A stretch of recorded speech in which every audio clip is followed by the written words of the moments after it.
because I can't say that when I read her tweets, I feel like my cells are growing cancerous, but it definitely hurts my head. Mhm. I feel, I don't know, depression seeping in. I feel sad, like existential dread for the state of humanity.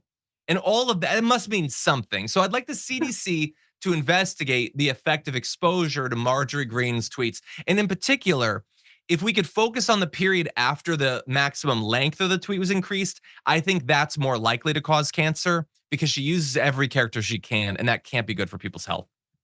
Anyway, with that said, we unfortunately have no more time for stories, no more time for the stupidest people in America, which was kind of the theme of today's show. As before, though, Sharon, thank you for stepping in. I really do Sure. appreciate it. No, my pleasure. I can tell you, I can find you the research. I know it already exists. The stress, it's linked to something, and the cells in your body don't like it. That's not misinformation. I do a lot of reading. I'll find you some of the bookmarks and things, the I supporting like it. documentation, but I assure you it's happening. Stay If off you of if her if you tweets. send You me got to stay that, away from them. Yeah, if you send me that, I will do a story about how Marjorie Greene's tweets give you cancer. it's wonderful. Okay? If Fully that's the game you want documented. to play, Green, we can do that. Anyway, thank you, Sharon. Thank you.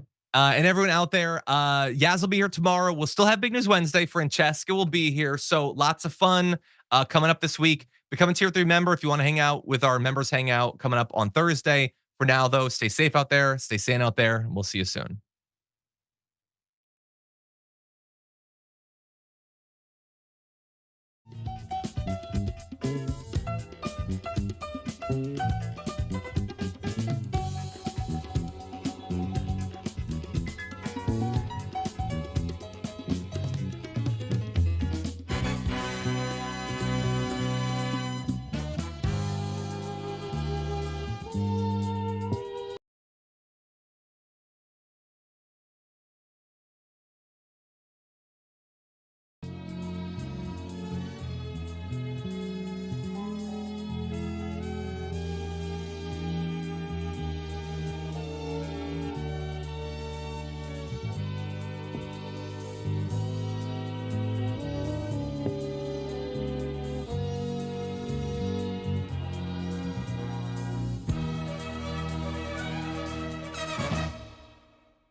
welcome. It's indisputable. I'm your host, Rashad Ritchie. Good to be with you. We have a lot on the agenda today, breaking down news of the day, none other than Mr. Ben Gleib, comedian, Rebel HQ contributor, superstar, host of Last Week on Earth with Ben Gleib podcast. Very funny, very insightful, very informative.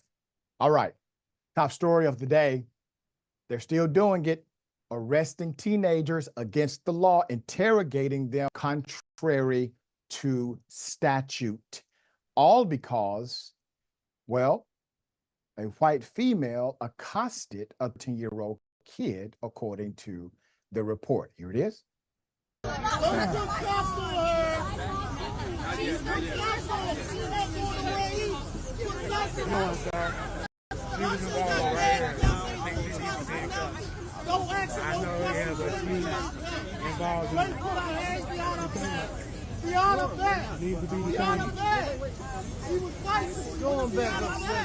So Baltimore police got a 13-year-old in handcuffs. They got a 13-year-old in handcuffs without her parents. That was into an altercation with this lady. This lady isn't doing anything. She's not in handcuffs or nothing. And you're not. Hey, yo, no, I ain't gonna lie. Doing moves on that girl. You did moves on her. She did moves on her. It was a football move. She did it all. It wasn't like she was one-on-one fight. She's only playing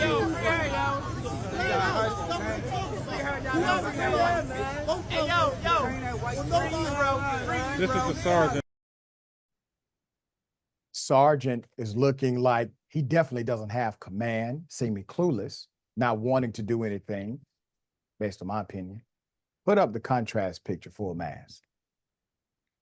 You have a 13-year-old child in handcuffs, and the woman who attacked her not in handcuffs. I'm going to give you the background to this story, a TikTok video showing a 13-year-old Baltimore girl in handcuffs following a purported altercation with an older woman has elicited outrage from witnesses and viewers alike. They wondered questions like, why was the 13-year-old Black girl handcuffed while the white female adult not? Quote, "Are you serious?" One woman at the scene yelled to the police. The video, shared well over 1,400 times, was posted on October 13th. About 10 Baltimore officers were present somewhere on the city's waterfront. The girl is seen being questioned by several officers. I'm going to get back to that in a moment, why that's a big deal.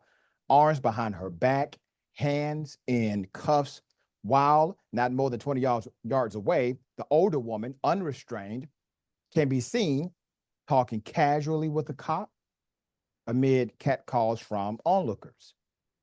Quote, she broke my thing, the woman says to witnesses. Angered by the disparity in treatment, she holds up a wallet with credit cards falling out. But it's not clear what the girl broke.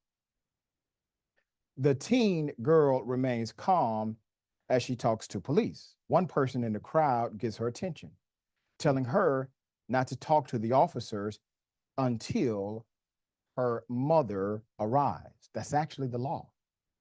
The girl continues to talk calmly with cops, and moments later, about 6 minutes into the video, one of them removes the handcuffs. The girl then can be seen making a phone call. Baltimore police did not respond to a request for comment. It's not clear exactly what transpired between the teen girl and the older woman who instigated it, according to witnesses. One onlooker can be heard yelling towards the white female, quote, "You antagonized her.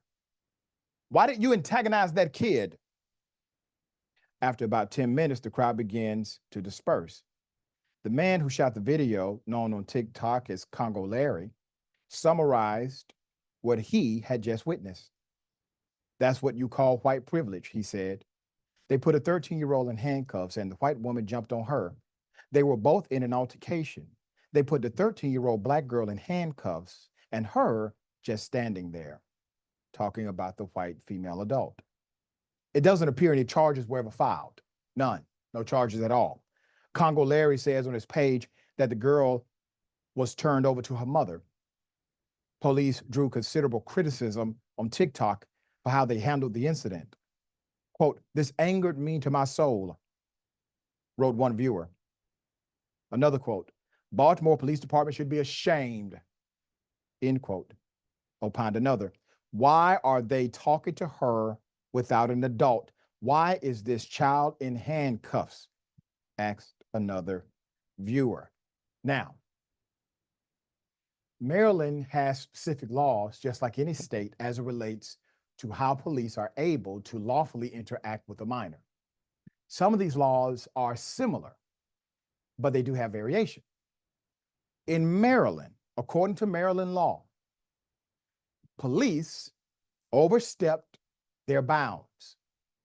The Child Interrogation Protection Act, enacted in 2022, states that no juvenile can be questioned by police without talking to an attorney first or until a parent or guardian has been notified. Maryland prosecutors say the law has made it difficult for them to hold juveniles accountable and have lobbied legislators to overturn it. But it is not overturned today. It is the law. So what do we have here? Well, we know no charges were fixed according to the onlookers. We also know, based on witnesses, that the adult antagonized the teenager. Based on witnesses, they engaged in an altercation. You see, there's no such thing as a mutual altercation when you are an adult and the other person is a minor. There's no mutual combat clause, which means even if you were engaged in altercation, the fact that it is a minor, you do not get to claim mutual combat because you are abusing a child. Police arrive, a lot of them. They place the Black teenager in handcuffs. They start questioning the teenager. We see it on the video. That is in violation of state law. They eventually take the handcuffs off the Black teenager and allow her to call a mother. And then they release her. What crime was committed? We don't know. There's no official record yet, at least not one that's publicly available now. Who was the adult that got into this altercation with a child? Who is she? Where is the report on her actions based on the witness testimony that we have via video? I got questions. I need answers. Ben, hell of a thing here. The police violate the law. They then seemingly, according to witnesses, put the wrong person in handcuffs. And then eventually, after about 10 more cops arrive, they get it right. What say you? Well, you know, the Maryland statute says that you can't interrogate a juvenile, but I guess implied in that statute is, but if it's a Black juvenile, you have a little bit of flexibility there, apparently. Yeah. I mean, I don't understand why this keeps happening. I'm so happy, at least, that we're in a society now with these camera phones that can keep people to account, that can create a ruckus when these injustices occur, because hopefully that, as time continues to pass, will lead us to a place where they stop happening. If not for morality reasons and obvious treatment of human beings reasons, just for fear of getting caught reasons. I don't care if fear of punishment or fear of the law is the reason we correct ourselves as a society. It's not as good, but as long as we get where people are treated equally and don't have to fear injustice and unfair treatment, then we're in a better place than we are today. I think that's something. I found it ironic that in the background this whole video is a huge pirate ship, because this looks like some stuff from a time gone by, you'd hope. but apparently we still have huge pirate ships and we still have people being treated like there are no laws and like we're stuck in a time where you can just take the law into your own hands and act as you will. I'd love to see the opposite one day. I'd love to see not anything against white women in general, but it would be great if a video popped up with the white woman in cuffs and the young black teen being able to speak freely to the police, just to mix it up, you know? Yeah, and to the point of the author who wrote this, did a great job. The author mentioned, listen, the black teenager was calm. The black teenager was speaking calmly to law enforcement. So it's not as if they could make the claim that they were placing her in handcuffs for her own protection or safety. And naturally, when there's a conflict between a juvenile and a grown person, you will take the grown person, go ahead and put them in handcuffs and question them because you're legally allowed to do so. When it comes to a juvenile, you're not legally allowed to interrogate, and no handcuffs should have been affixed at any point. We'll bring you updates as they come. All right. What if I told you that preschoolers were being given drug patches? All right. They were being given patches in order to make them go to sleep. And they were called sleepy stickers. And then one of these children snuck a sleepy sticker out of the facility, and it is news. Put up the picture. This is an image of the sleepy sticker. According to parents of preschoolers at a primary school in Texas, children were given these sleepy stickers. They're considered melatonin patches without any permission from anyone. Several staff members at Northgate Crossing Elementary School in Texas were recently placed on leave after putting the so-called sleeping stickers on preschoolers during nap time, officials said this week. The sticker was in the shape of a square with rounded edges, a pale purple background, and a glow-in-the-dark looking design of a crescent moon among the starry night, two clouds passing by. Now, parents say the suspensions of the various employees allegedly responsible simply not enough. They want criminal charges filed. School officials say their own law enforcement apparatus is now on the case. One 4-year-old girl was the impetus for the ensuing scandal. The child's mother told Houston-based ABC affiliate KTRK News, quote, she said, "It is a sleeping sticker." The first mother of likely many soon-to-be aggravated parents told the TV station, quote, I asked, "Where did you get this?" And she said, my teacher gives it to me for sleeping time," end quote. The first mother said her daughter told her other children in the same preschool received the same sticker. One mom says, quote, "The next day we went to the school. She told KTRK, we brought the evidence up there and we filed a report. We wanted to file criminal charges if this is something that is true." The little girl even spoke up for herself about the incident. So the little child says, quote, "The sticker makes me fall asleep," end quote. The 4-year-old told Houston-based CBS affiliate KHOU. Days and weeks passed, no criminal investigation appeared to be in the immediate offing. Now, even more distressing, no other parents at Northgate Crossing Elementary were notified. Nobody else was notified, even though they now know it happened. No other parent was notified about the sleeping stickers, the first mother said. So she took matters into her own hands by sending a mass text about the stickers. What choice does she have? What choice does she have? Your child comes home, there's a sleeping sticker. The child understands how it works, just doesn't understand the chemical components of it, all right? but understands how it works. You go to the school basically verifies, hey, listen, sorry, we're going to get on top of this. No movement, nothing happens. The other parents aren't even informed that this took place. Smells like cover up to me. So what other choice does the parent have? None.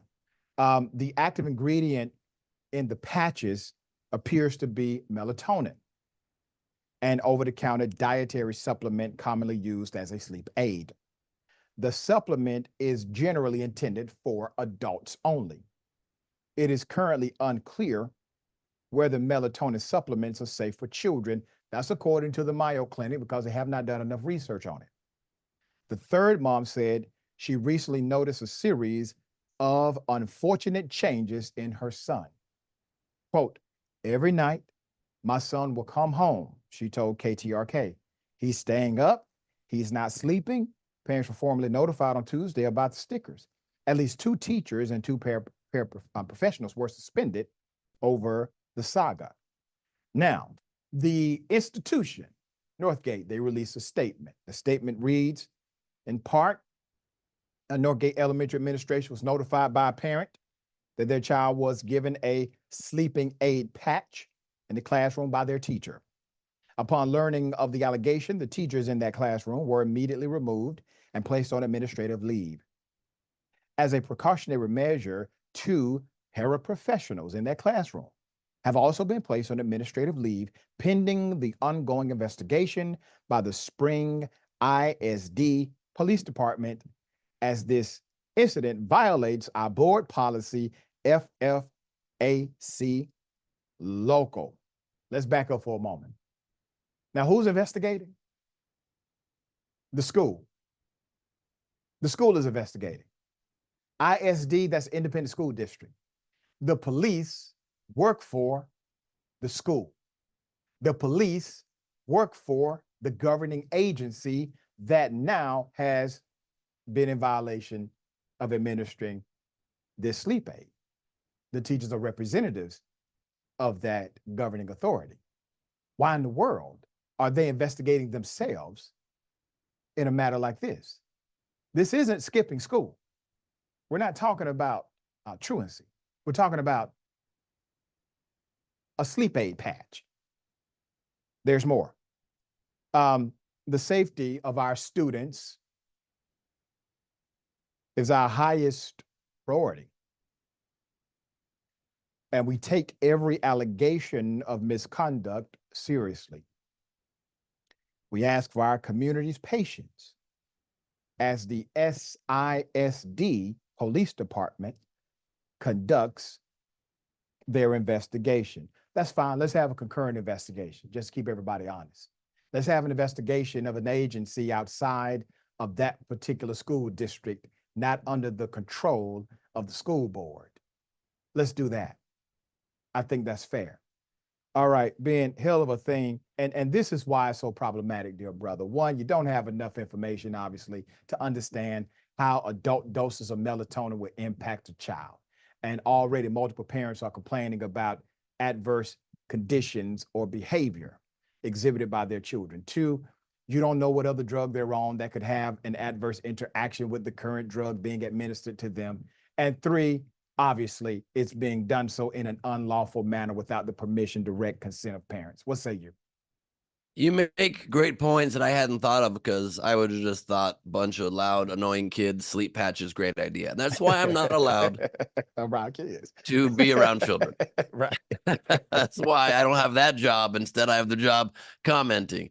Obviously, I'm kidding. You don't want to be putting any sort of substance anywhere near a child without the express written permission of their parents, and probably medical professionals, and probably Major League Baseball should give the express written consent as well. Let's get everybody's consent, because how about just deal with nap time, or the kids don't fall asleep?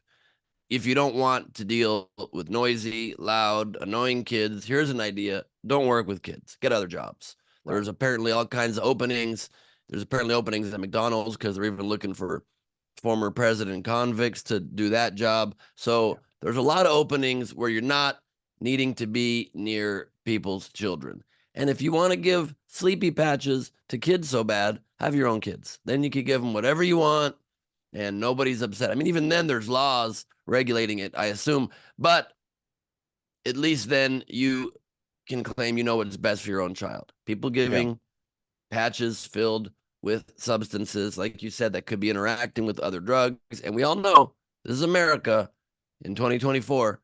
Most of these kids are on other substances. We know that. They're on legal speed. They're on Adderall, AKA. They're on all kinds of mood shifting drugs. You don't need to add to that. The kid can't fall asleep. Give him some paste and some sticks and let him build a cabin or a turkey for Thanksgiving by drawing around your fingers. Let's go old school with it. That's right. You don't like it? Find a different gig. That's right. Engage the child, mentally stimulate, make sure they get the proper amount of physical activity prior to nap time. And at nap time, play 7.83. Play a frequency. Play some classical music. Play something relaxing. This isn't a difficult one to solve here. All right, we'll bring you updates as they come. All right, man, this teen went through more than we thought. So now we find out that the teen who was followed by white males in the community simply for existing, well, allegedly one of those white males pulled out a gun on him, and that white male has been fired from his job for doing so. Let me remind you of the incident. Here it is. What's going on, buddy? Nigga done brought a team out here. Obviously, he doesn't live here. The reason why I asked you to live here is a private community, so if you don't live here, you need to leave. If you live here, you're visiting a friend, that's fine, just let us know. Because you're getting neighbors concerned since you're walking around my house. I'm not walking around. Hold on, Steve. You've been past my house 4 times. I don't know you. I've never seen you here before, and you're walking past my house over and over again. So if you live here or you have a friend you're visiting here, that's fine. I'm not in front of your house. You're actually following me. You went up the wrong way. We're just asking a question. You live out here? I'm a part of the neighborhood. You're part of the neighborhood? Well, does that mean you live here? It's simple. Like, bro, what? When I give you the rest of the story, the irony is unbelievable. Put up the picture full mass. In an update, the London Stock Exchange has fired Mr. Stephen Correga.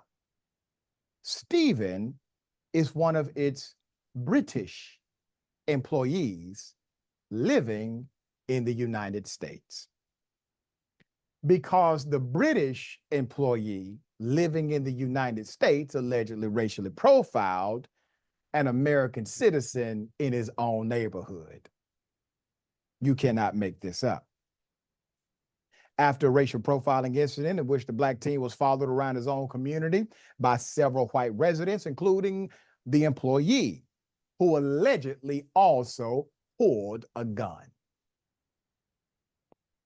What's going on, buddy? Stephen asked, approaching the teenager in a white bald cap turned backward, sweat soaking his shirt, hands on his hips. But the teen ignored him because he has a right to, and kept moving. In the background, it looked like Stephen had just stepped out of a white sports car, which was parked basically illegally in the middle of the street with the door wide open. I mean, look at that car in the background. He was following the guy in the car. What kind of neighborhood watch is this? Quote, he won't answer my questions, Stephen told his partner before someone off camera said, obviously he doesn't live here. Another echoed. Somebody said, loser. Another person chirped.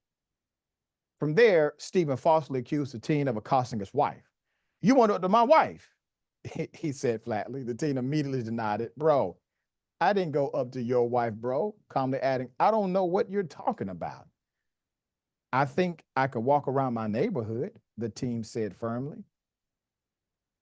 That's if you live here. Stephen shot back. Do you live here? He asks again. See, Stephen, if I can call you that, sir, let's put his picture back up. Stephen, since you lost your job with the London Stock Exchange, are you going to still be able to live there, sir?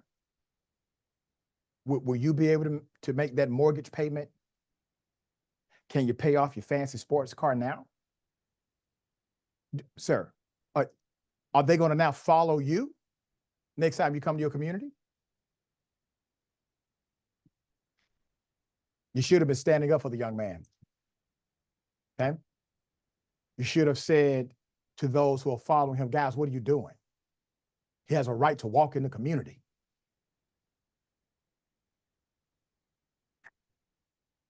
That's when the teen raised his voice to Stephen. You're going to keep asking me the same question over and over again, the teen said, trying to make light of the situation, but he was clearly dismayed. This man following me. There's some harassment, right? The teen asked while looking directly into the camera. That's harassment, right? He kept repeating. Quote, I think what you did to my wife, yes, Stephen said, trying to gaslight the situation. From there, the video cuts off, but the situation continues to escalate with the gun reportedly being drawn, although this alleged act did not appear in the video viewed by Atlanta Black Star. The Sarasota County Sheriff's Office confirmed that it is in fact investigating, with detectives actively seeking and interviewing witnesses regarding an altercation involving neighbors who targeted a black teen for walking down the street. Meanwhile, the company acted swiftly, not waiting for the investigation to conclude before terminating Stephen Carrega for his involvement. Quote, the individual involved was initially suspended while we investigated the matter.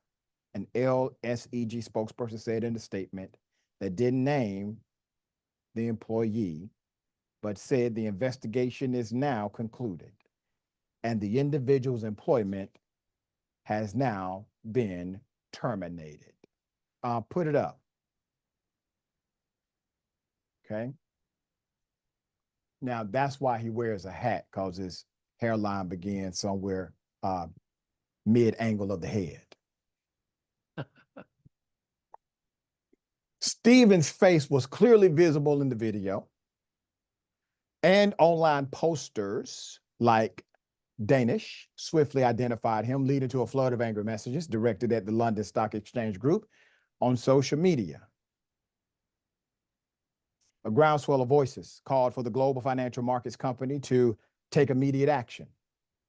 The backlash extended to LSEG's LinkedIn page, where users publicly condemned the employee for his behavior, with many calling him racist and morally reprehensible. In the statement announcing the termination, the company noted, quote, we expect the conduct of our employees to meet a high standard.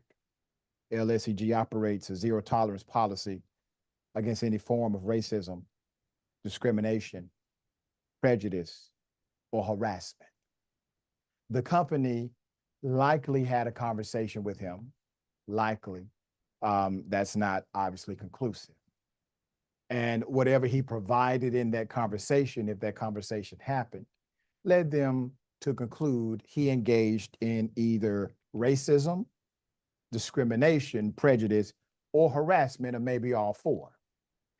Despite the accusations from multiple witnesses, Sarasota, Florida authorities have not confirmed the presence of a gun during the incident and later stated that no crime was committed, according to reports citing those familiar with the incident. Okay? This is why we are here. This is why you are here. There are things that law enforcement and courts either are unable to handle or unwilling to handle. And when that happens, you have another quasi-court, let's call it the court of public opinion. And that is where we convene. We're able to look at a matter and while it may not be criminally negligent or criminally done, even if we think it is, the local authority said it is not, well, at least we can judge it based on the public opinion aspect. And public opinion says What you and your associates did, sir, was in fact morally reprehensible. But in America, you could be morally reprehensible and not go to jail. It doesn't mean you avoid a penalty. Ben, it's very sad. This young man inside of his own community, his electricity was off because of the storm. And so he walks outside to talk to his girlfriend so that he could get better reception. And as he's walking outside, they've just went through this dramatic experience with the hurricane. He then gets followed by a mob of aggressive white males, and one allegedly pulls out a gun in his own community. What say you? Yeah, it's because in America, not only can you be morally reprehensible without punishment, you can be morally reprehensible and rise to the highest office in the land. And Right. that's why the effects of our elections are so important. That's why the people we choose to lead us are so important, because they set the tone, they set the standard for what becomes acceptable behavior, what becomes tolerated behavior.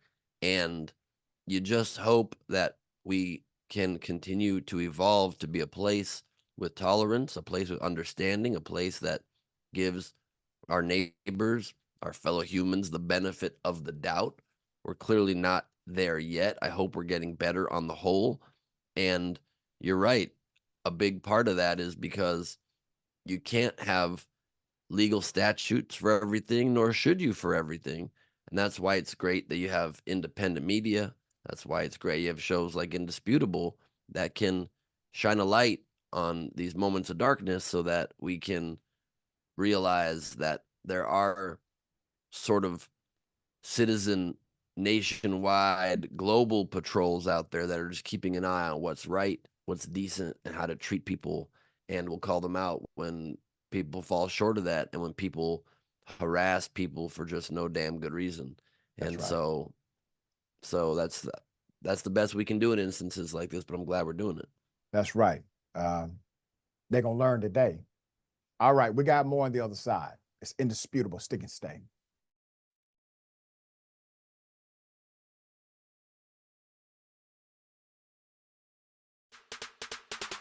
Indisputable exclusive. Exclusive, disputable, exclusive. We brought you this first. No other news agency has this video. No other news agency has this story. Every week on Indisputable, we do original, exclusive, investigative reporting you'll find nowhere else. Our reports have been viewed by millions. Hosted by Sean King, Ben Crump, Senator John Ossoff. You, through your investigative reporting, unearthed very troubling allegations about specific forms of abuse and discrimination in the federal prison system. We catching these cases on camera. Just imagine the things that we don't see. Our groundbreaking investigations and exclusive interviews bring you the real voices no one else wants you to hear. We tell the stories. Imagine a prison that is so racist, the corrections officers contact me. That is a life or death situation being created. A black woman who was driving for Uber was allegedly assaulted by a white male passenger. After we got involved, roughly 24 hours later, the police all of a sudden opened up an investigation. What was going through your mind when bullets were simply flying inside of your vehicle? Honestly, I thought I was going to die. Did these officers ever say that you fit the description of somebody they were looking for? Did they say that? Never.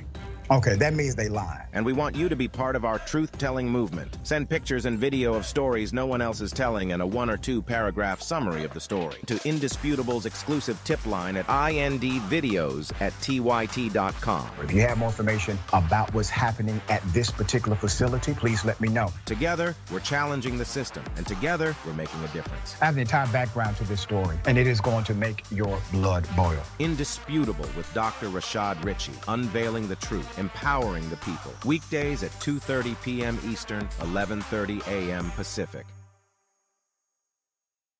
I got pulled in. They told me, hey, listen, Cenk, we're insiders. We are the establishment. People in Washington tell me that they're concerned about your tone. we think that there's a better role for you, and it's not in 6 o'clock. The problem with the mainstream media is they're desperate to get access. They don't challenge the government. They don't challenge power. We're supposed to challenge the government. That's the role of the media. Components that corrupt our politicians, I think, also corrupt mainstream media. It's really difficult for cable outlets to talk about things like income inequality, wealth inequality, when the advertisers that are funding their shows are the same corporations that want to ensure that the same system continues. People watch digital media or new media, they get a completely different message. They focus on the issues that matter or resonate more with the constituency.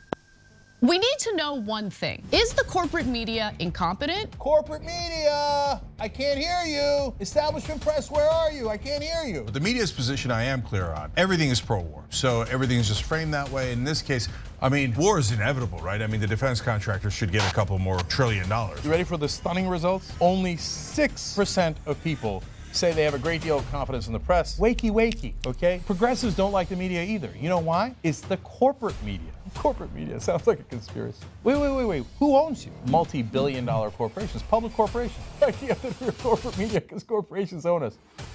Yeah, that's how it works. I really love what y'all do on the Young Turks, man, and it's a very refreshing, voice. Y'all don't lean to one side. I tell people all the time, if you want to go really hear what's going on honestly in our society, you should tune in to the Young Turks. Thank you, Charlemagne. We appreciate that. That's awesome. Really appreciate it, brother.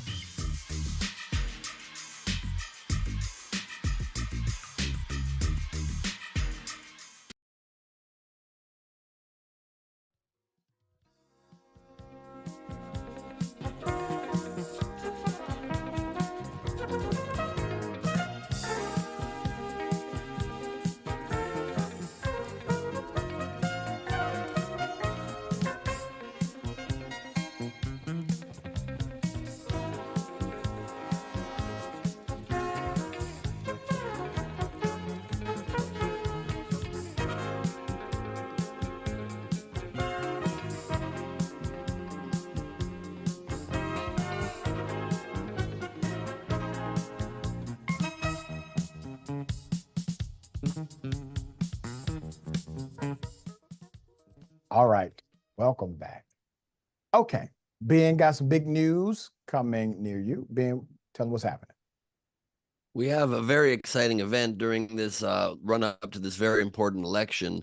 This coming Wednesday in 2 days, I will be co-hosting and playing the role I was definitely not born to play of Donald Trump in the inaugural live reading of Trump v. God, his last case. Having run out of people to sue, Trump decides he is going to sue God. And it is a play written by Barbara Hobart, and we're doing it as a live virtual fundraiser for writers and artists for Harris Waltz. If you go to wearenowherestudios.com, you can get a free ticket. It's 100% free for everybody. We're going to ask for donations during the event, totally optional. But I am acting with Sharon Gless in this event, from Cagney and Lacey fame, Hollywood legend. She's 82 years old. Never thought I would be playing her ex-husband, but she's playing Ivana Trump. And it's quite the amazing play. And in between scenes and acts of this play, we have live commentary, and joining us for this live virtual event will be Dolores Huerta, workers' rights legend, Olivia Troy, former Trump administration executive turned against him, as we all should. We're going to have Senator Pat Spearman and others. It's going to be an amazing event full of laughs, interesting moments, and this very interesting, amazing play where I'm playing Donald Trump. And I wish I didn't have to do it, but a lot of people are demanding that I do it. And so we're going to do whatever we can to get some money raised for Harris Waltz. Because you know why, Doctor? You know why? I'm doing so well in the polls, I figured I would throw them a bone and help out their fundraiser and see what happens. So wearenowherestudios.com, free admission, sign up, you get the Zoom link, be there with us, camera on, mic on for parts of it, help us raise some money to defeat me, wink, wink. This is going to be freaking legendary. It's going to be awesome. Thank you for coming up with something that obviously Only the multidimensional you could. This is some Thank you, brother. amazing stuff. All right. Good stuff, brother. We got some comments. Let's see what we got. Yes. Drag on. I have eaten my last McMuffin. Talk about that. Dreamer76. Hey, all. I hope everyone is having a great day. Hope you're having a great day as well. And Preschooler. Biden flavor corn pop. Totally criminal. Bring charges. That's right. I'm talking about giving the preschoolers sleeping patches. Come on, man.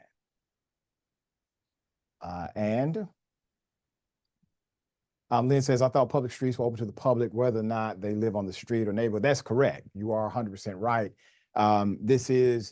They are mobbing him in the spirit of the white males who decided to gun down Ahmaud Arbery because they thought the same. You don't have the right to walk in a community or jog. Let's see. Ralik Nam. Kid here is innocent, no doubt, given that no charges were pressed. There you go. They couldn't find any. I mean, after all of that hoopla, if they had something, believe me, they would have charged. All right. Got something for you. Ladies and gentlemen, I wish Karen would. You want to call the police on them for having a barbecue on a Sunday. I feel free! Back off! I'm going to tell them there's an African-American man threatening my life. Ma'am, why were you aggressive to me? I'm being aggressive to you because too many Indians are in Canada, and I want you to go back. Okay. Go back. But I'm Canadian. Go back to India. I'm Canadian, ma'am. Your parents are not Canadian. Your grandma is not Canadian. So what wrong did I do to you? I'm just trying to understand, like, what wrong did I do to you? Personally, what wrong did I do to you? You hardly speak English. Je parle le français. I speak English as well. I speak French. Est-ce que vous parlez français? Do you speak French? I do. I speak On peut French. parler en français. Venez, on peut discuter en français si vous voulez. Je suis Canadien. I'm Canadian.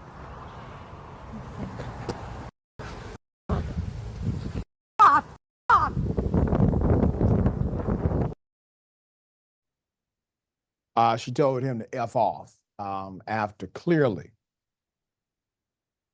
his French is much more fluent than hers. I'll put up the picture full mass here.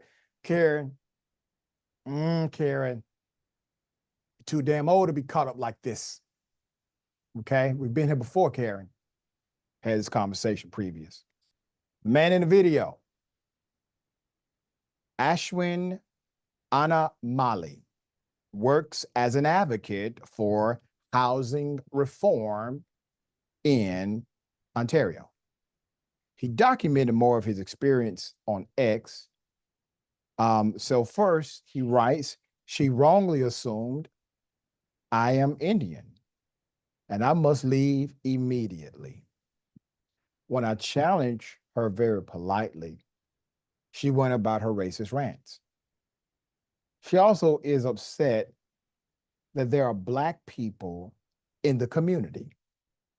She also accuses me of not speaking English and that I need to just leave. It goes on to say this isn't an isolated incident. Such hate-filled encounters have been happening regularly since the beginning of the year. And people seem to be getting more emboldened. I've spoken about the racism faced by international students in our community. And listen, he's doing the right thing. You got to check it. You got to check it. And he was as polite as could be, diffused the argument with logic, provided factual information, attempting to eliminate the ignorance involved in the Karenicity you see. But here's the reality, ladies and gentlemen. Typically, the Karen that you're engaging with, you're not going to transform that Karen. But here's what you can do. There may be some onlookers, some would-be Karens who are watching. If you record, there are some Karens in the making who may see this video, and because of the PSA you created, they have decided to go in another direction with their lives. That's why we offer this service, hoping that it can be a mirror for reflection and correction. Ben, thoughts here? You're on mute, brother. I was on mute because I just needed to gather my thoughts for a moment, and also That's that right. was a That's mistake. This is a classic Karen. This is almost like an impression of a Karen. Maybe she's dressed up as Halloween as her bitter, horrible witch-like self. Wow, this woman, you know, he owned her in the most perfect way. So polite, so intelligent, then switches to French, showing that he speaks both languages and says, "Do you speak French?" And then she displays the wrong kind of French. That's not the Right, French exactly. that he was looking to prove she could speak. And it just proves again the logical fallacy of racism and of these horrible racists, because it crumbles 100% with one question. You can just see at the end of the day, she just doesn't like a skin color and an accent. It's got nothing to do with anything else, because she goes, "You're not from here," "But I am." "Oh, but your mom's not from here." "But she is." "But your grandma's not from here." Is her grandma from there? Probably not.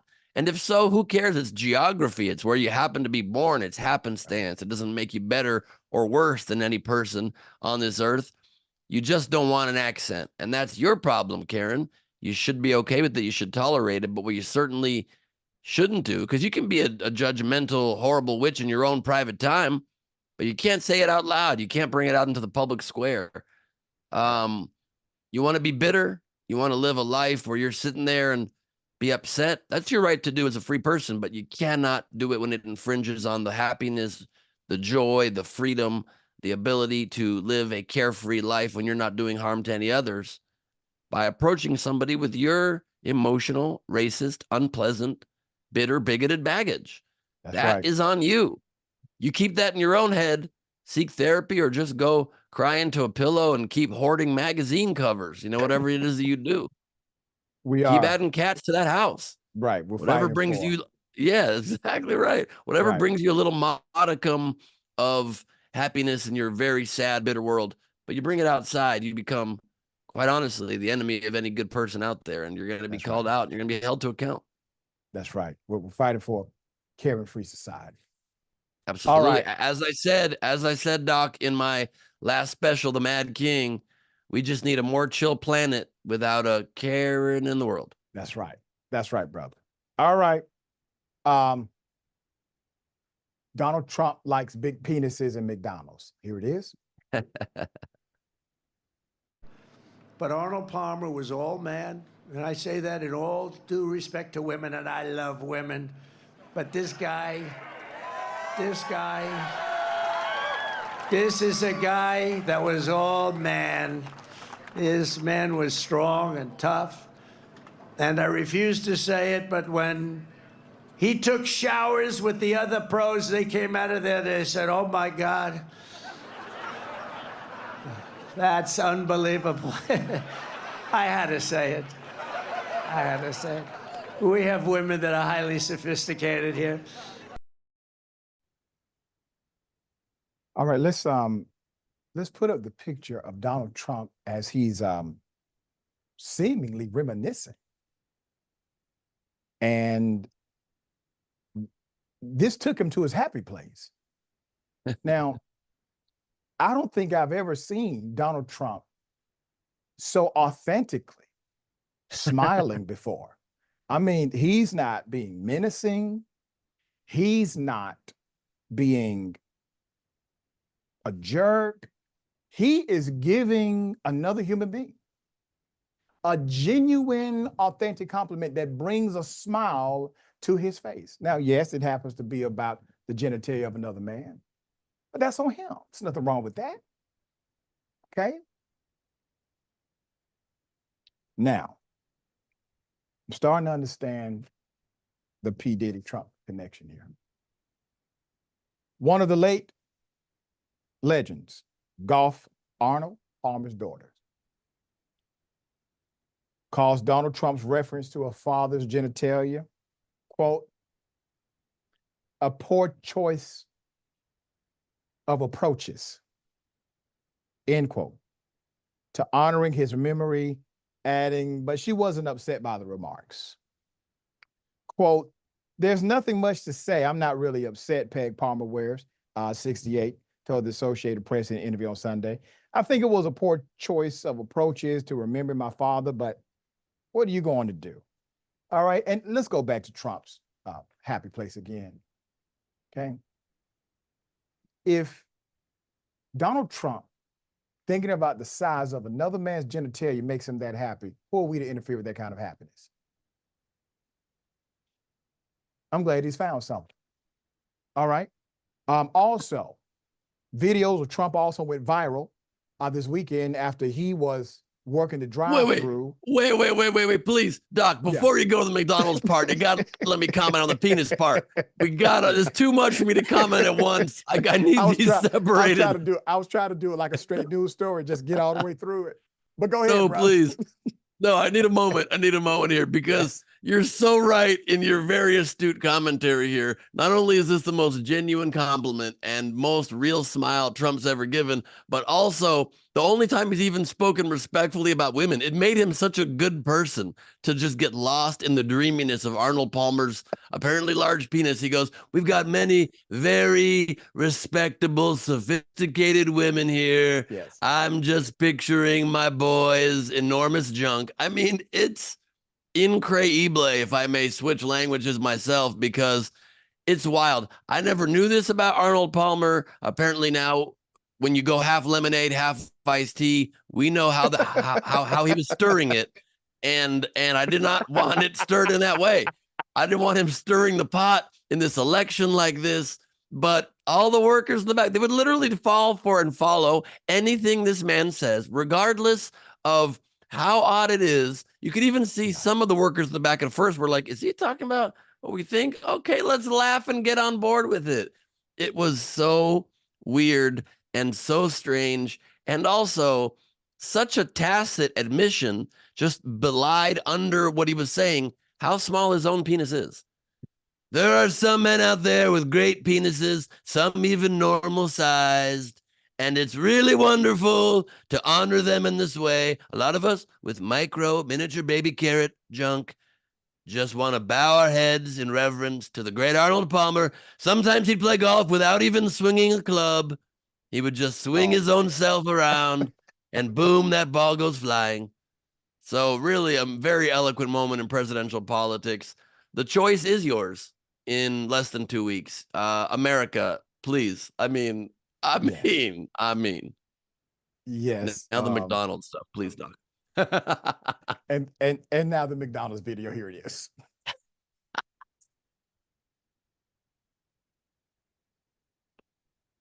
Why? Mr. President, you actually have worked at McDonald's now versus... Now I have worked at McDonald's. I've now worked for 15 minutes more than Kamala. Are you going to put this on your I resume? never worked here. Why would she lie about something like that? Will Kamala. be put on your resume. Worked at McDonald's. Why would she lie about that? Why? Because she's lying Kamala, that's why. Lying Kamala. All right, put it up, full mass. I'm not good as being here, but make sure you check out the show. It's going to be very funny. All right, here's the thing. So videos of Trump went viral after he was seen working the drive-through of a Pennsylvania McDonald's. But he had to find a way to bash Kamala Harris while participating in the PR photo op.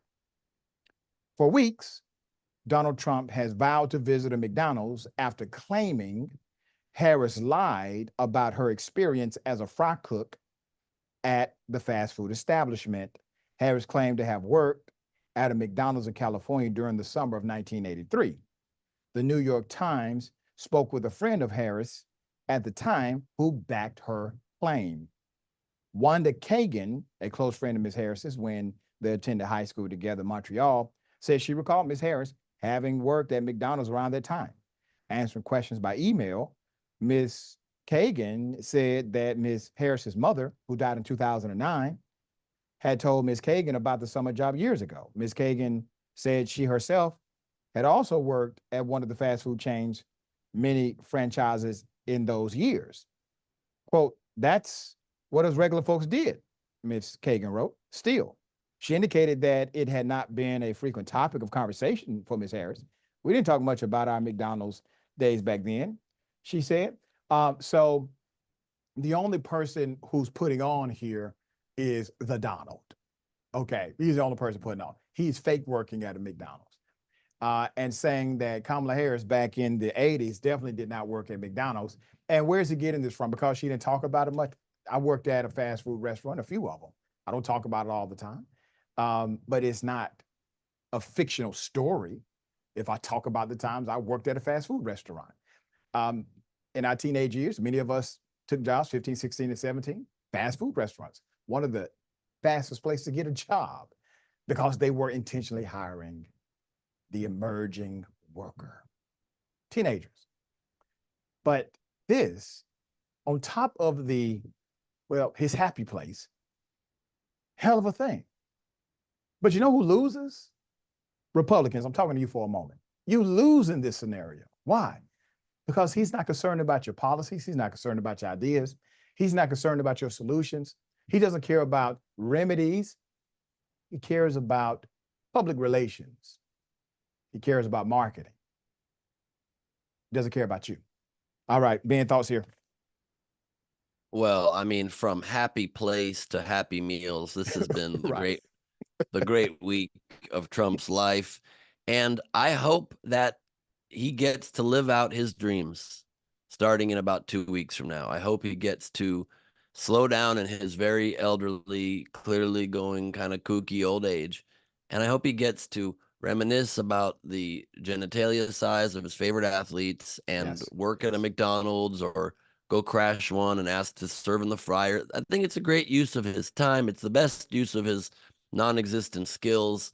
The man is not only somebody who you very well pointed out does not care about the policies that could help this country at all, doesn't even care about the policies that could help the Republican agenda, which won't help this country, but at least would advance their agenda. He just cares about publicity, people talking about him, stunts. I mean, aside from always, in the most racist way possible, questioning the actual life biography of our black politicians. He didn't do that about Joe Biden, but he did it about Obama and about Harris. He just skipped over the white guy and takes his biography as fact.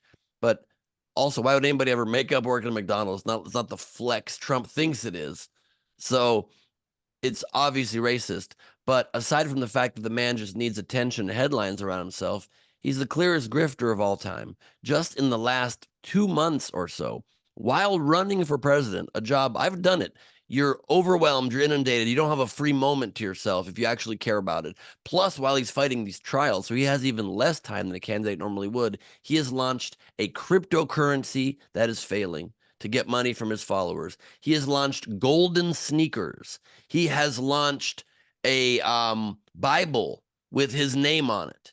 Right. He has launched non-fungible token trading cards, literally trading cards you can't even touch or hold for $100 each, where he's posing in fancy, manly poses. All of this during a campaign because he's trying to soak every dollar out of you. If you're that blind as to what the man is actually about, then that's where you want to send our country. You'll reap the very negative consequences of that. Even if you don't agree with Kamala Harris on hardly anything, this is not an election where, honestly, sadly, policies matter. That's why Liz Cheney and Dick Cheney and many Republicans and so many former Trump administration executives who he said he was surrounding himself with the very best people, those people are saying how much of a danger to the country he is, and they could never support him again. This is about democracy going forward. If you ever want a nation where you can push your Republican policies forward again, if you ever want a nation where you can advocate for any issue you care about, you morally have to vote for Harris Waltz, because they're the only ones that'll keep a government of the people where your voice has any say whatsoever. You put Trump in power, we now are in a authoritarian, fascist government where your vote will never matter again. It will be completely show elections, show trials, locking up his opponents, and we're going to be stuck in a country that you won't recognize because it's no longer a democracy of, by, and for the people. So the choice is very stark. It's very clear. But maybe you want an idiot criminal as your president, and that is also your freedom to choose. And it makes you wonder, for those who would still support this clown, what's inside of you to make you support such a charlatan like Trump? Dear brother, always a pleasure having you on the program. Tell people how they can follow you, check out your great work. Thank you so much for having me. At Ben Gleib on Instagram. Last Week on Earth podcast, where I summarize the world each week, just dropped a real doozy of an episode on all the podcast platforms. And if you go to wearenowherestudios.com, you can get a ticket to my virtual Harris Waltz fundraiser for free. Come enjoy this incredible, fun, entertaining, amazing event. Great activists, legends speaking with us, and some really entertaining live read of this play. Please join us there. Get your ticket right now while you're watching the rest of the show. Open another window, second screen experience. wearenowherestudios.com. Sign up takes a minute. We'll send you a Zoom link from Ticket Taylor. You'll be part of the show with us, camera on, part of our community, trying to do a little good in these last couple weeks, trying to save the Republic. Let's do it. Definitely, my brother. Thank you for all you do, my friend. All right. We got you, more Doc. on the other side. Indisputable. Stick and stay.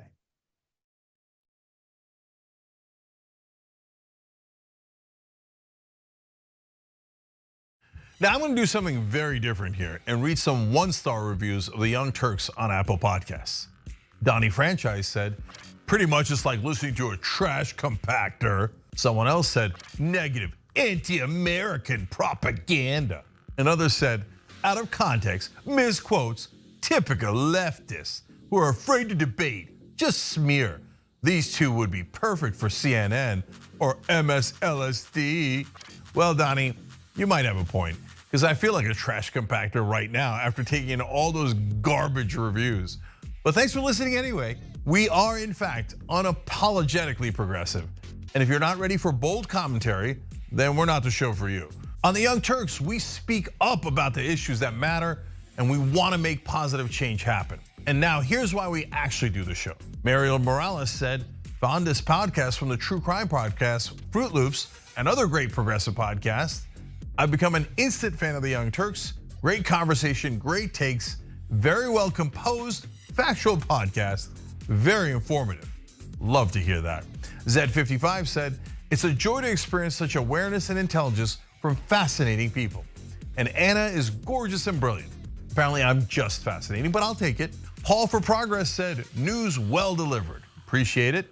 KOOK said, Democrats and Republicans are fair game for TYT, and if Anna or Cenk provide disinformation about anything, they will admit they made a mistake and correct it. We appreciate you noticing that we are honest. To people who actually listen to the substance of the show, thank you. Your listenership supports what we do. Leave a 5-star rating for the Young Turks on Apple Podcasts. Let's take the ratings back from the trolls.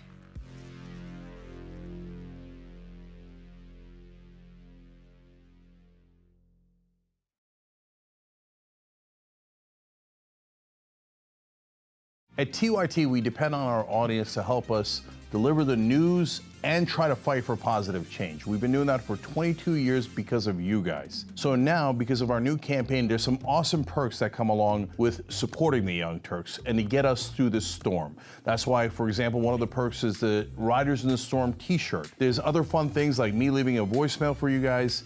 And then there's bigger ones where you could name items in the office or the studio. Some of you have already done that, and we thank you from the bottom of our hearts. Tracy Rager named Anna's gavel Charlie Rules after her dog. That's so sweet. Thank you, Tracy.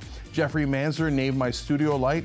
I look so pretty now because of Jeffrey, but that's what I love. That's how connected we are to our audience. That's why we're one of the few digital media companies that have survived so far. So if you want to help, go to tyt.com/perks. And you really are part of our team when you come and help, because we can't do this without you guys. But with you guys, we are too strong. You know how much it costs you to start an account on tyt.com? Nothing. It's free. So you just go and register in about 2.5 seconds. Then you can chat with us during the show. We read those comments the most often. You chat with each other. Tons of people have become friends there. We're super interactive. We do a lot of polls for our paying members. We sometimes do polls that drive the direction of the show. So that's amazing. There's no other show that's this interactive. And our home base for that is tyt.com. Come join us right now.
All right, welcome back.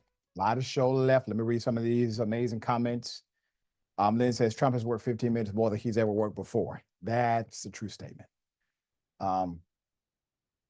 Dreamer 76. I'm pretty sure McDonald's has a policy against hiring felons. They do. So I don't know what happened here. So I guess that takes away one of his options. Dex, Jesse Waters, what say you about Donnie's penis envy? Yeah. Lynn, that's funny. Hate ages people. That character's actually 27 years old. LOL. That's a good one. Good one.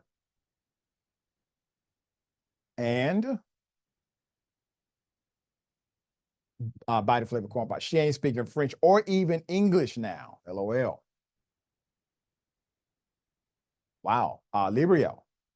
Got 8 days off for my B-Day week. Staycation. Feeling good. Man, that's called a birthday week. 8? Damn. That's beautiful, man. Congratulations. Bart, I think it's Kamiki. Dang, dude was more Canadian than her. The irony of that, right? And we'll do one more.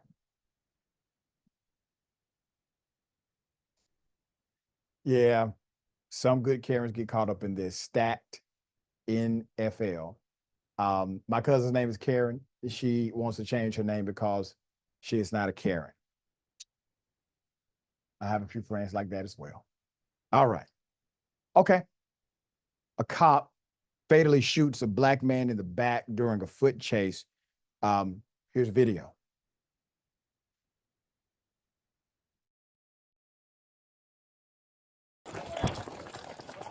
Move! I know 438, got one running. Southbound towards Romero. Get off the ground! Good, good, good!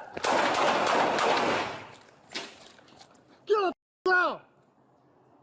I go 438, shots fired. Stay on the ground! Get off the ground!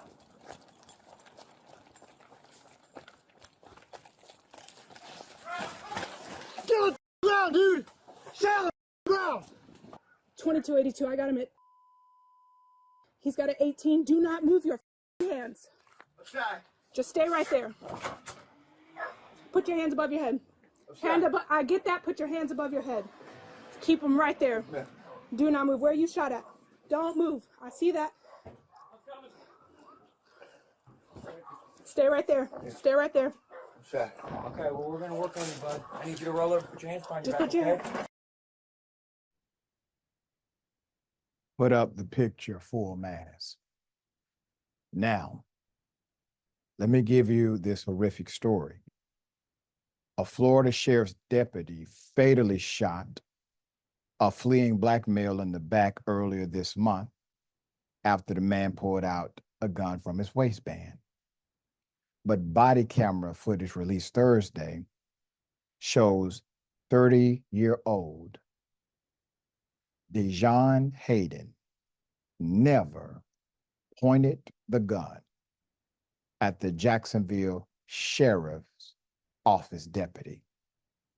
Now, Hayden's family has retained an attorney who is considering legal action against the Jacksonville Sheriff's Office, including the officer who killed him, Bradley Griffiths, who was one of the 6 officers who shot and killed another black man named Felipe Pierria. This was in 2020. All 6 of the officers were cleared by prosecutors. Quote, at no point in the video or the accompanying narration does Hayden point a gun or any other weapon at the officer, according to our dear friend, attorney Harry Daniels. Harry Daniels told News 4 Jax, quote, despite what the Jacksonville Sheriff's Office wants to believe, they don't get to kill anyone who has a gun, Daniel said. The fact is that Dejon was running away. He did not point the gun at Officer Griffiths or anyone else. He posed no threat.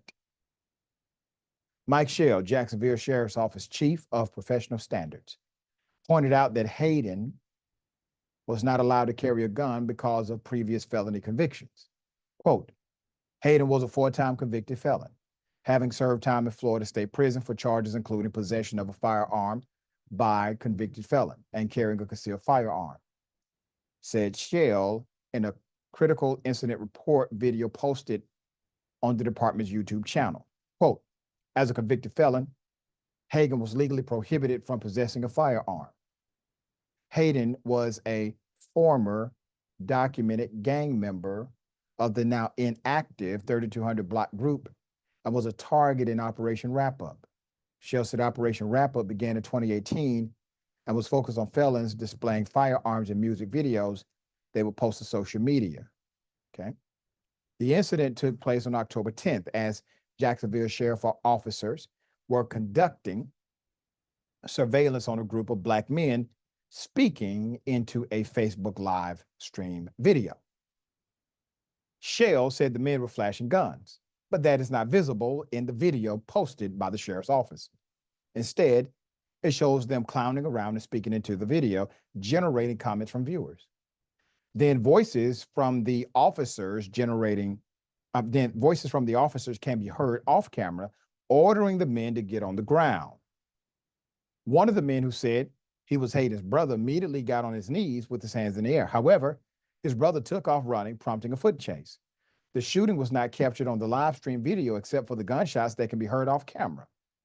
Quote, y'all just shot my little brother. Bro, y'all just shot my little brother, said Brandon Boyd, who was arrested for possession of a firearm by a convicted felon, armed possession possession of marijuana, and improper exhibition of a firearm. But the shooting was captured on the body cam of the cop.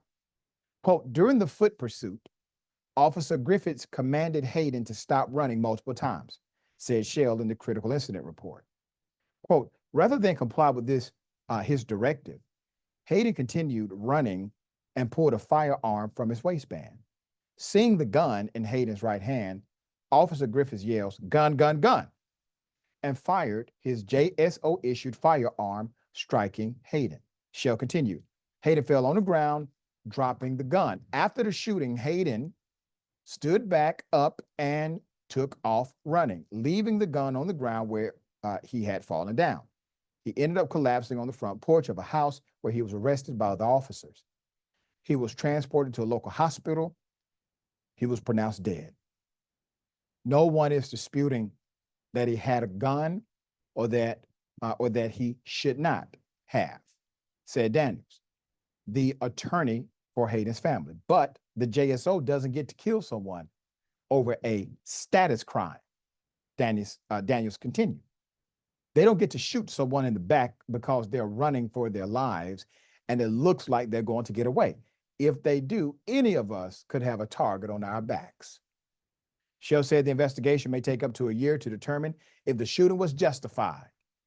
Quote, we are still at the very early stages of this investigation, he said. Our understanding of this incident may change as additional evidence is collected and reviewed.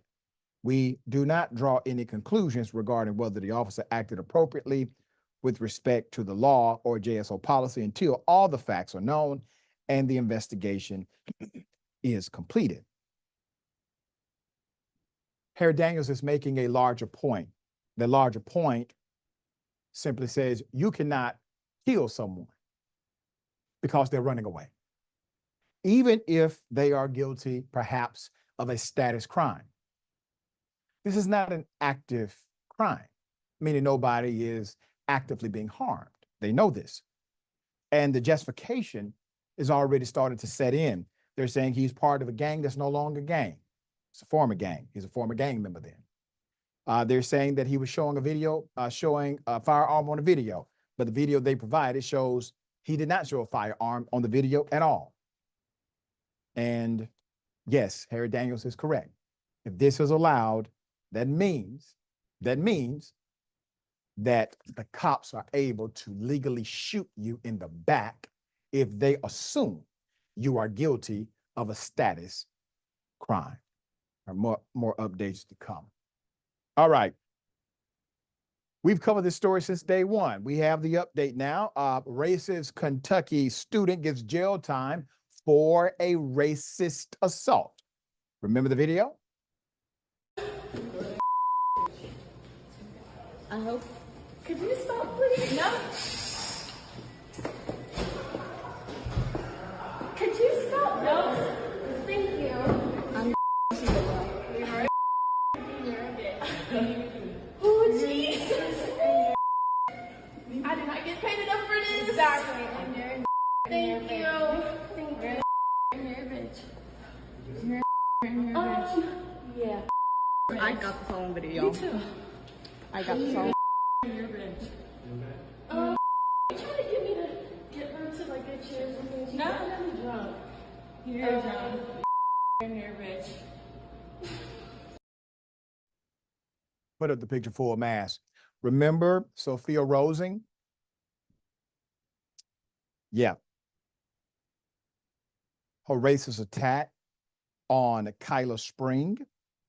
Sophia Rosing, the former University of Kentucky student who was captured in a viral video attacking Miss Kyla Spring and calling her racial slurs numerous times, has been sentenced for that assault. Ms. Rosing will spend 12 months in jail, serve 100 hours of community service, pay a $25 fine. In August, the 23-year-old pleaded guilty to 4 counts of fourth-degree assault, 1 count of disorderly conduct, and 1 count of public intoxication. Rosing's attorney, Fred Peters, said the sentence was excessive. What she said was awful, Peters told the Lexington Herald-Leader. She got into a scuffle with the clerk and bit people on the hand. I think she did not deserve a sentence of 12 months in prison for the very first offense in her life. The attack happened at 1 a.m. on November 6, 2022, when Rosing entered the university dormitory, Boyd Hall, visibly inebriated, while Spring was working the front desk doing her job. Rosing somehow made her way into the dorm without her student ID and started lashing out at Spring and hurling racial and derogatory slurs, all while physically attacking Miss Spring. A bystander started filming the altercation, which showed Rosing call Spring the N-word more than 200 times in 10 minutes. In that time, she also called Spring a B-word and told her to go do her chores. As police took Rosing to jail, she reportedly told police that she had lots of money and was used to getting special treatment. She also kicked and bit a cop, according to court documents. Shortly after her arrest, Rosing was suspended from the University of Kentucky and permanently banned from campus. She was also fired from a job at Dillard's. The student body rallied behind Miss Spring after the attack and held a demonstration on the campus to protest against racial violence.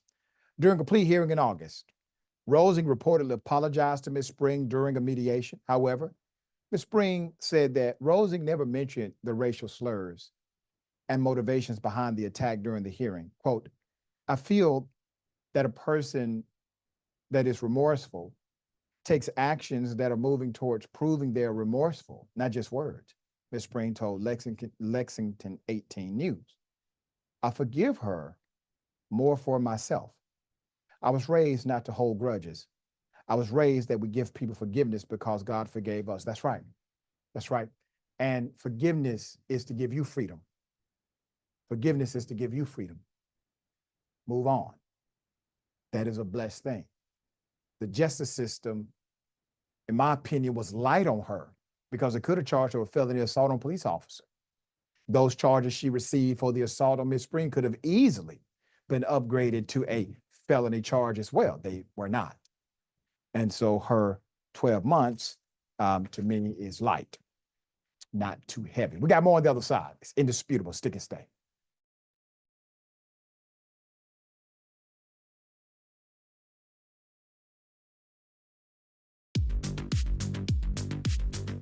I'm wearing one of our pieces of merchandise. So the funny thing about the Dragon Squad, and that's what our viewers call themselves. That's the name of the group, but every individual chooses their own name. You might have Cincinnati Dragon. You might have Harry Potter Dragon. We have a Grandma Sunshine Dragon is one of those that I remember.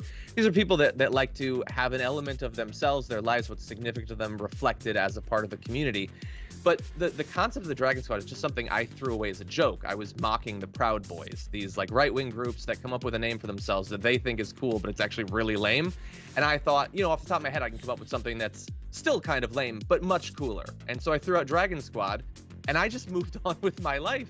But everybody liked it, and so they kept it going, and so we've embraced it. And I think again, this was during the period of the pandemic. I think it was sort of nice to have a renewed sense of community, a feeling that you're a part of something when everything seems so chaotic.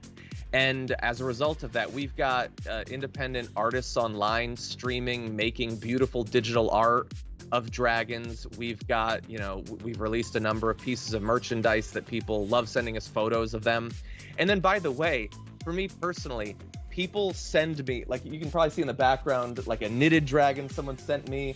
There's a dragon book they sent me, dragon board games they send me. People have done like custom ironworks, making dragon bottle openers. Like the fans are super invested in diamond art and things like that. And so it's great that they send this stuff. Sometime we're gonna have to set up a wall of all of it. But yeah, it's definitely brought the community a lot closer together. The fact that we were no longer in this big studio, I felt a lot more personally attached to people. It felt very immediate, and I know that I personally needed the connection.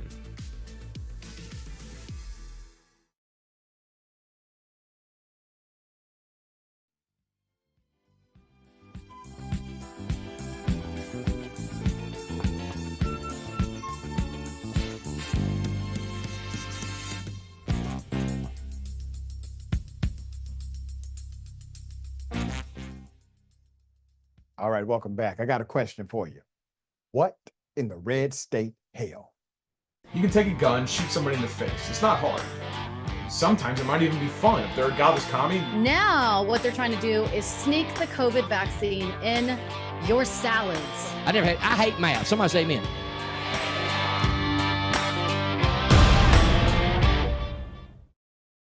Go ahead. Go ahead. What are you gonna record it? Here, record that mother. Pull up on somebody and then You pulled up on us. You cast right over my You shit. pulled up on us. You were way to There by that stopped tree. here. We were right by the tree. You were down by the trees down there. You're not even point, mother. I'm gonna cast over your if you don't get it out. And you think I won't, mother? That mother hand. Get the here. Jack. You get the out of here. Like I said, we've been here all morning. I don't. Well, All morning. good for you. You weren't.